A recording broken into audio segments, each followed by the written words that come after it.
hipo e hipertiroidismo y cuáles considera que son sus aspectos etiológicos? Ya.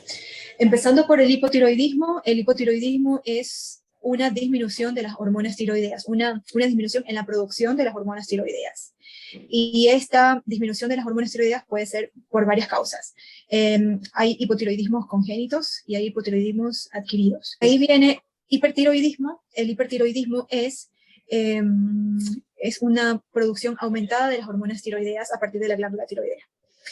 Este hipertiroidismo, la mayor parte de las y se puede deber a autoinmunidad también, o a un exceso de yodo, o a una hiperproducción de hormonas tiroideas a partir de un nódulo autónomo de la glándula tiroidea. ¿Cuáles son los cambios que se dan en la anatomía de la glándula tiroides que presentan los pacientes que relatan estas enfermedades? Ok. En el hipotiroidismo, habitualmente la glándula tiroidea puede presentarse de manera, se puede presentar como un bocio o se puede presentar atrófica. Todo depende de la causa.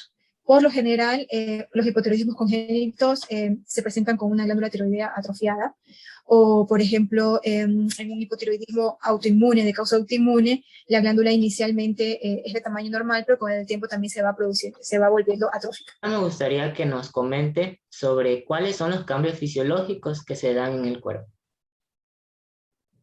Como les decía, las hormonas tiroideas tienen receptores en cada una de las células. Y, por ejemplo, si estamos hablando a nivel del corazón, por ejemplo, por citar uno de los ejemplos, como el corazón, así como los otros órganos tienen receptores para las hormonas tiroideas, al haber un déficit de estas hormonas tiroideas, en las células cardíacas, lo que puede producirse es una disminución del voltaje del corazón, una disminución, por ende, del ritmo cardíaco. Suele haber también un aumento de la presión diastólica, de la presión arterial diastólica, y todo esto trae consecuencias cardiovasculares que pudieran llevar a hipertensión, a insuficiencia cardíaca, a partir de un hipotiroidismo. Al contrario, un exceso de hormona tiroidea va a estimular al corazón, no solo desde el punto de vista de los receptores de las hormonas tiroideas, sino que también hará un estímulo con las catecolaminas, con la adrenalina y la noradrenalina sobre el corazón, que también tiene acción sobre los receptores adrenérgicos, y va a producir por ende un estímulo en el voltaje, un estímulo en el ritmo cardíaco, un estímulo en la presión arterial. Y asimismo con cada uno de los órganos donde actúan las hormonas tiroideas. Doctora, en base a su experiencia en las consultas, nos gustaría saber qué grupo poblacional es el que se encuentra más afectado ante estas dos patologías de la glándula tiroides. Actualmente, en la población que yo veo, que es una población de la ciudad de Guayaquil, específicamente por el hipotiroidismo, está bastante bien distribuido en todos los grupos etarios.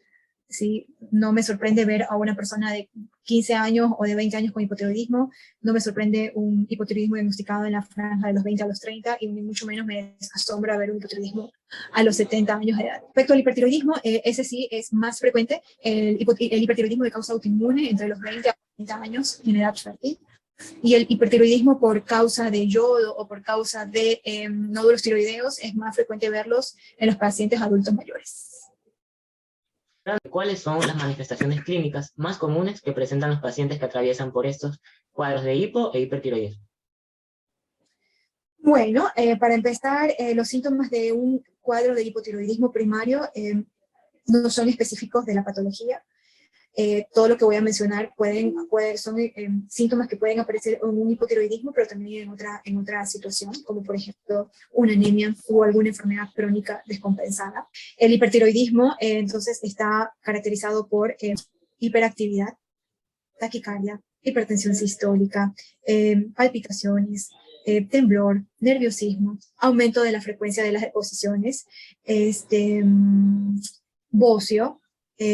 Puede también afectar a los ojos y producir exoftalmos o síntomas más sensitivos como prurito, como edema conjuntival, como dolor retroocular. Puede producir edemas también, alteraciones en la menstruación, alteraciones en la fertilidad, diaforesis, pérdida de peso, es lo que produce. Ya. Ahora, en base a lo que nos acabó de relatar, nos gustaría saber cuál es el método diagnóstico en el que existe mayor probabilidad de obtener un diagnóstico eficiente en base a estas dos enfermedades. Los exámenes de laboratorio donde exista una medición de la TSH ultrasensible, de la T3 y de la T4, son parámetros que nos van a confirmar o descartar la sospecha clínica que tenemos. Doctora, ahora nos gustaría que nos comentara sobre, en la actualidad, ¿cuál considera que es el tratamiento con más eficacia para combatir estas enfermedades? El hipotiroidismo se trata solamente con hormona tiroidea. En nuestro país nos llega solamente la hormona tiroidea, la T4, que es la levotiroxina. El tratamiento del hipertiroidismo va a depender muchísimo de la causa. Desde patología autoinmune, el tratamiento va a ir desde medicamentos antitiroideos, va a ir por un yodo o por una cirugía, todo depende del cuadro clínico de cada paciente y de la respuesta al tratamiento y de los efectos secundarios del tratamiento. Un hipertiroidismo por bocio autónomo, es decir, por un nódulo autónomo funcionante, el tratamiento suele ser yodo o cirugía.